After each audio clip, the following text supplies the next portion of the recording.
여러분 안녕하십니까? 석주희입니다. 자, 목요일장 우리 원익홀딩스 조금은 우울한데요. 약 5%격 하락이 나오면서 다시 39,000원 선에서 거래가 되고 있습니다.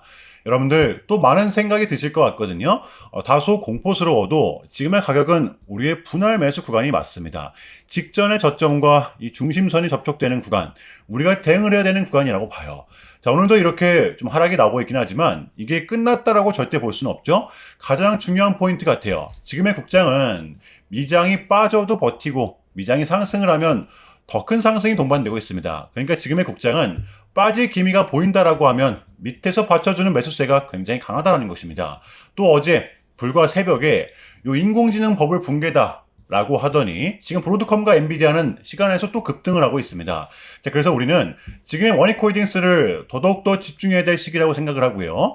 자, 지금 장의 핵심 포인트입니다. 자, 월요일에 이 봉, 그리고 오늘 장도 마찬가지고요. 이러한 강경이, 이러한 급락이 언젠가는 올 것 같았지만 막상 또 들이닥치니까 어때요? 겁이 날 수밖에 없죠. 더 무서운 건 여기서 끝이 아닐 수도 있겠다라는 압박감이 올 수밖에 없습니다. 자, 그런데 여러분들 화요일입니다. 이걸 또 하루 만에 갭으로 메꿔낼 거라고 예상한 사람이 있어요? 없죠. 자, 이 미친 변동성, 지금의 국장은 아주 이례적인 변동성이 나오고 있기 때문에 장세는 또 순식간에 뒤바뀔 수가 있다는 걸 우리는 알고 있어야 됩니다. 이게 과연 쉽게 끝날 수 있는 차트인지 우리는 생각을 해봐야 돼요. 자, 그래서 여러분들께 제가 지금 가장 첫 번째로 전달드리고 싶은 게 뭐냐면 우리는 이미 시장에서 개미들이 많이 들어오면 세력들은 가만히 두지 않는다는 걸 수도 없이 경험을 했습니다. 지금도 좀 그런 상황이라고 볼 수가 있겠죠. 나스닥이며 니케이며 하물며 중국 증시도 많이 안 빠졌는데 우리 증시만이 유독 많이 빠지고 있습니다. 이 케빈 워시발 악재가 들이닥쳤다라고 하는데 이것은 그냥 명분이 필요했을 뿐 저는 결국 다 신용 물량 때문이라고 생각을 하거든요. 세력들이 과연 이 물량을 어떻게 정리할 것인가, 이것이 바로 우리의 중점 포인트라고 봐요. 지금 보시면 여기입니다. 이 신용 물량이 계속해서 늘어나고 있죠. 자, 시간이 가면 갈수록 이 금액은 계속해서 커지고 있어요. 우리 원익홀딩스뿐만이 아니라 뉴로메카, 사면 마찬가지고요.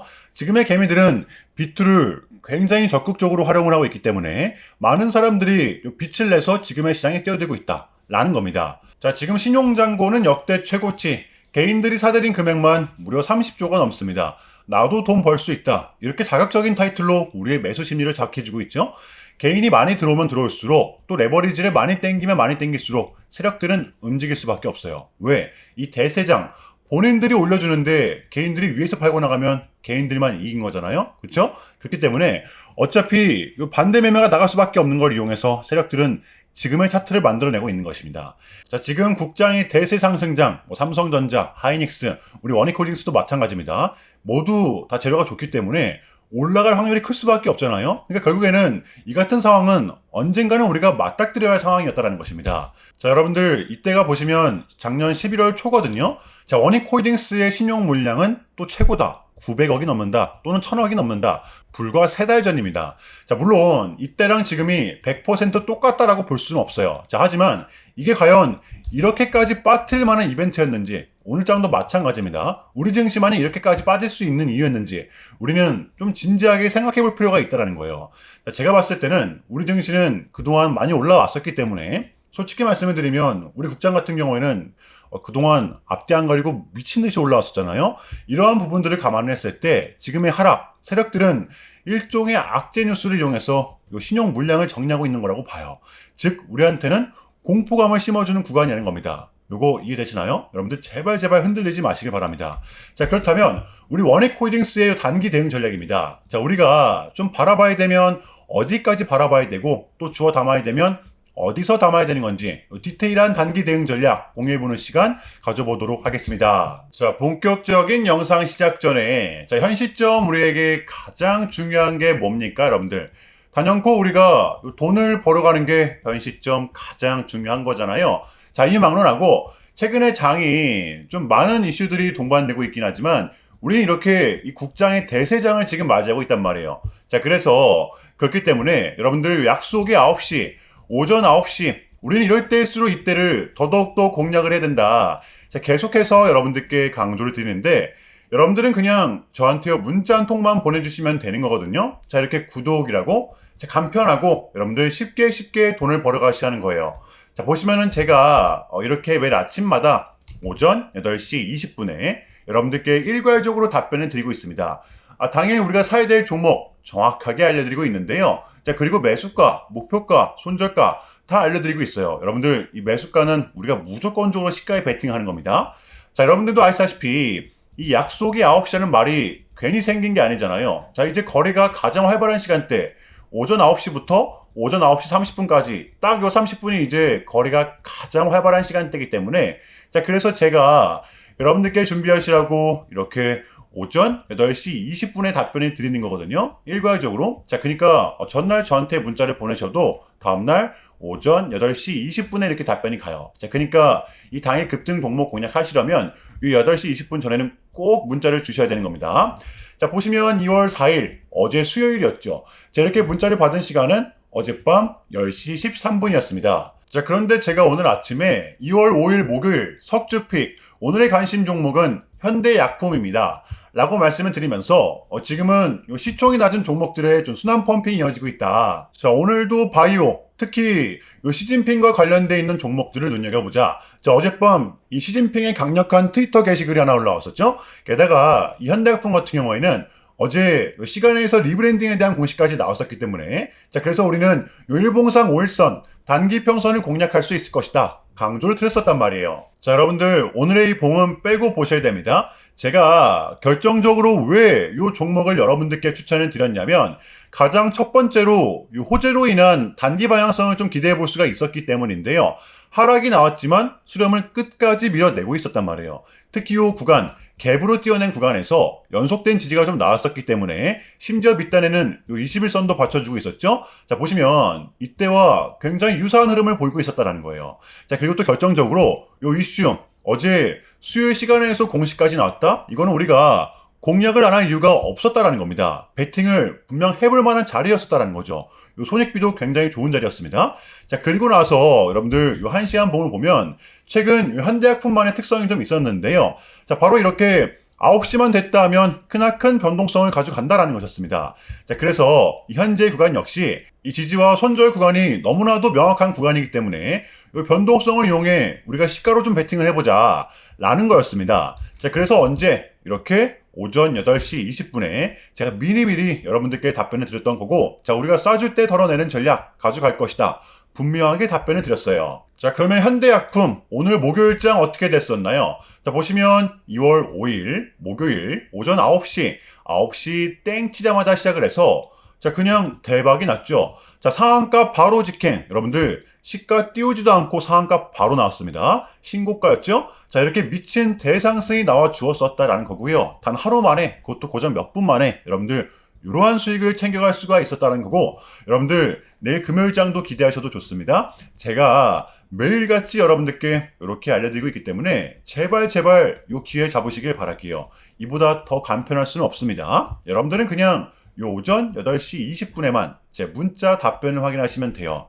자, 그만큼 여러분들 요 쉽게 돈 벌어가시라는 거고 제가 이렇게까지 말씀을 드려도 의심하시는 분들이 분명 계실 거란 말이죠. 자, 그러면 요 문자를 한번 받아보시고 결과를 한번 보세요. 자, 우리가 하루 이틀 늦게 매매를 한다고 해서 달라지고 없기 때문에 제가 매일같이 여러분들께 이렇게 알려드리고 있잖아요. 속는 셈 치고 확인 한번 해보시라는 겁니다. 자, 아시겠죠? 제발 놓치지 마세요. 자, 우리 여러분들 나도 한번 경험해보고 싶다. 요 확인 한번 해봐야겠다 하시는 분들은요. 요 밑에 제 개인 번호거든요, 여러분들. 자, 010-6793-3998번으로 간단하게 구독이라고만 문자 한 통 남겨주시면 됩니다. 다시 한 번 더 말씀을 드릴게요. 자, 010-6793-3998번으로 간단하게 구독이라고만 문자 한 통 깔끔하게 남겨주시면 됩니다. 당연히 전부 다 무료로 진행을 하고 있고요. 이거 혹시 문자 보내면 뭐 광고 문자 같은 거 오는 거 아니냐 또는 뭐 전화 오는 거 아니냐 여러분들 이런 거 일체 없기 때문에요. 약속 드리겠습니다. 여러분들 구독 문자 한 통 보내주시고 부자 되시길 바랄게요. 자, 아시겠죠? 자, 우리 원익홀딩스의 공략 포인트입니다. 제가 이제 요 구간이 우리의 분할 매수 구간이라고 말씀을 드렸었잖아요. 오늘 또 기회가 왔습니다. 완벽한 기회가 왔습니다. 어차피 우리는 지금 상승을 바라보고 있기 때문에 베팅을 해야 되는 거예요. 여러분들 지금의 구간은 이 직전의 고점 부근이죠. 그래서 우리가 지금 가격에서 추가 매수를 하고 만약에 빠진다라고 하면 보시면 이 가격입니다. 구간별로 다시금 담아 보는 거예요. 이거 이해되시나요? 그러니까 지금 이 밑에 중심선 또한 받쳐주고 있기 때문에 이게 기술적 반등인 건지 아니면 끝나는 차트인 건지 그 누구도 알 수가 없다라는 겁니다. 이해되시나요, 여러분들? 지금의 구간은 여전히 이 섣부른 매도는 금지라는 겁니다. 이해되시죠? 자, 수요일의 미쟁은 이렇게 빅테크와 기술주 중심의 좀 하락이 나왔었는데요. 오늘 우리 국장도 똑같았었습니다. 미장보다는 조금은 더 빠진 모습을 나타냈었죠. 자, 그렇지만 이게 끝났다라고 단정 지을 수 있는 부분은 아니죠. 왜? 그동안 많이 올라왔기 때문에 지금 장의 특성상 저는 또 금세 회복해 줄 수 있는 부분이 있다라고 봐요. 흔들리지 마시기 바랍니다, 여러분들. 자, 이제 FOMC도 끝이 났고 우리는 이제 요거 하나만을 좀 남겨둔 상태입니다. 요것만 나면, 그러니까 이 케빈 워시가 연준 의장이 되면 우리한테는 2월달만큼은 증시가 빠질 만한 이벤트는 더 이상 남아있지 않다라고 저는 봐요. 떨어질 명분이 이제는 좀 제한적이라는 겁니다. 자, 그래서 우리는 지금의 장을 반드시 공략을 해야 되는 거고요. 자, 금요일장 준비해 보도록 할게요. 자, 일단은 제가 여러분들께 좀 짧게라도 요약을 드리는 게 순서인 것 같아서 좀 말씀을 드리자면, 최근 나스닥은 무려 이렇게 3.5%라는 아주 이례적인 급락을 했었는데요. 현재는 반등에 성공을 하긴 했지만 그럼에도 불구하고 이 암호화폐 시장 같은 경우에는 역대급 청산이 좀 났었습니다. 약 20빌리언, 한국 돈으로는 거의 30조 원에 달하는 역대급 청산이 좀 났었는데 이러한 이유에는 역시나 트럼프가 중국을 향한 완벽한 적대적인 자세를 내비쳤었기 때문입니다. 특히 히토류 수출 통제에 대한 강한 불만을 제기하면서 이건 조치가 불가피하다, 관세를 100% 때리겠다, 거의 초강수를 뒀었거든요. 이게 이제 소프트웨어적인 걸 수도 있겠고 또는 반도체와 관련된 걸 수도 있겠죠. 어쨌든 이렇게 명확한 100%라는 정확한 수치가 좀 나왔었기 때문에 시장 곧장 반응을 했었습니다. 자, 그런데 다행스럽게도 트럼프는 트럼프였습니다. 지금 너무나도 많은 과정이 있었지만 결국에는 이 미국도 그렇고 중국도 그렇고 서로 간에 지금 손실이 많이 생기고 있다는 거잖아요. 결국에는 이 경제가 안 좋다라는 걸 서로 인지를 하고 있단 말이에요. 자, 그래서 이 미국 같은 경우에는 현재 미국 경제를, 중국 경제를 뭐 박살내고 이런 것보다는 미국이 본인들이 만드는 물건을 중국이 소비를 해주기를 원합니다. 과거에는 이제 반대였었죠. 중국이 만드는 물건을 미국이 소비를 해주는 형식이었거든요. 자, 그런데 이제는 트럼프가 이렇게 좀 약달러로 유발하고 있기 때문에 달러의 가치를 내려서 무역 적자에서 벗어나고자 한단 말이에요. 그래서 지금 이 미국 안에 공장들을 막 지어내고 있는 거고요. 자, 그러면 이런 물건들을 누가 사줘야 될 거 아닙니까? 그게 가장 큰 나라가 이 중국이라는 겁니다. 자, 그래서 트럼프는 계속적으로 이 중국을 소비국가로 만들고 싶어 한다는 거죠. 자, 그 전에 있었던 1차 무역 합의 같은 경우에도 중국에게 농산물을 구입할 수 있게끔 사인을 받아냈었잖아요. 마찬가지라고 저는 생각을 합니다. 중국이 더 이상 성장하지 못하게 제재와 견제도 당연히 하겠지만 더불어서 이제 중국이 본인들의 물건을 사줄 수 있는 나라로, 소비해줄 수 있는 나라로 협상하는 게 지금 가장 중요했었다. 그래서 이번 에이펙은 우리한테는 절반 이상의 성공이었습니다. 자, 그래서 결론인데요. 지금 또 인공지능 버블 논란이니 또 관세 폭탄이니 다시 또 우리한테 안 좋은 소식들이 들리고 있지만 이 결코 우리한텐 결코 처음이 아니라는 거죠. 여러분들 흔들리지 마시고요. 저는 지금의 국장이 좀 대변해주고 있다라고 생각을 합니다. 흔들리지 마시고 우리는 우리의 전략대로 또 버티다 보면 한 달 뒤, 또 2달 뒤 분명한 결과물을 또 가져올 수 있다라고 봐요. 그럼에도 불구하고 여러분들 지금 또 많이 혼란스러우시겠지만, 고통스러우시겠지만 이것 또한 우리의 분명한 과정이기 때문에 우리는 지금 무조건적으로 견뎌내야 합니다. 자, 아시겠죠? 자, 그럼 이상으로 오늘 영상은 여기서 마무리하겠습니다. 자, 오늘도 시청 감사합니다. 석주였습니다.